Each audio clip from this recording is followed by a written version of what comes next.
انتظامیه سرخواست کوو چې مزاحمت نه جوړوي وروره موږ ته موږ پر امن روان یو پر خپله لار روان یو وروره چې مزاحمت نه کوو خبره به سره کوو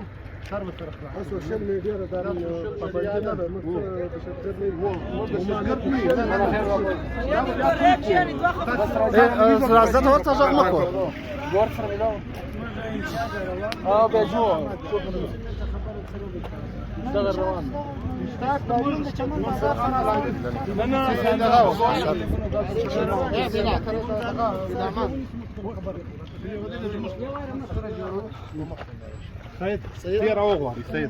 کباله که موږ ته دا ووایاست پر ګړنګ یې راګرځولي یاست څه مسله ده خبره څه ده خبره دا یاده چې د پی ټي ایم ډېر پر امنه لانګ مارچ د کوټ په لور روان دی ځکه د حکومت ریټ یا د ریاستي ادارې به موږ ته خامخا رکاوټونه جوړوي دوی به موږ ته مختلفه بانې جوړوي دا وخت تاسو کتلی سئ په ګړنګ چک پوسټ باندې زموږ سره نه اسله را سره ده زموږ سره نه منشیات را سره دي زموږ سره نه بم را سره دی زموږ سره نه د تورو شیشو ګاډۍ را سره دي دلته پر دې یک چک پوسټ باندې منشیات اسلحه ډاکو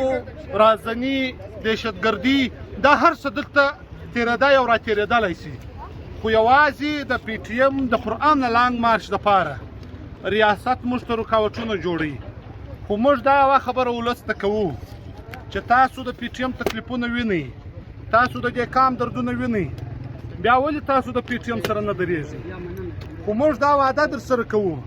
چې هر څومره تکلیف موږ ته ورسیږي هر څونه تکلیف موږ ته جوړ سي ریاست به دا کوشش کوي چې موږ به نسي ریاست به دا کوشش کوي چې زموږ د ملګرو ګرفتاري به کوي پر موږ به یې پایار کوي دوی به رقم حربې استعمالوي خو موږ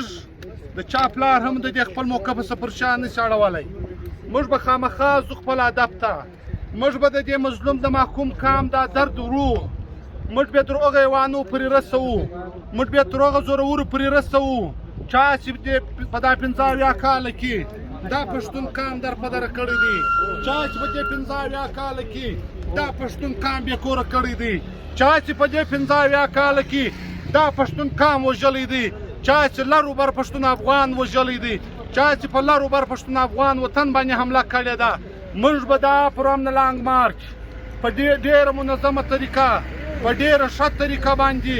دا خپل د محکوم قام بیان یې رسوو تر هغه زورورو واکدارانو پرې رسوو چا چې زموږ وطن نړولی دی چا چې پښتون بې کوره کړی دی چا چې زما خور مور بې عزته کړې ده چا چې زما بچی بې عزته کړی دی چا چې زما ورور بې عزته کړی دی موږ ته به کېدای چې دا ریاست په دې لاره کې تر کوچ پورې داسې نور رکاوټونه جوړ کړي داسې به نور خنډونه جوړ کړي خو موږ به ځو موږ به خامخا تر خپل منزله پورې ځو راځئ وروره زموږ ملګري راځئ وروره راځئ وروره زما دوه ملګري په لار کې راځئ وروره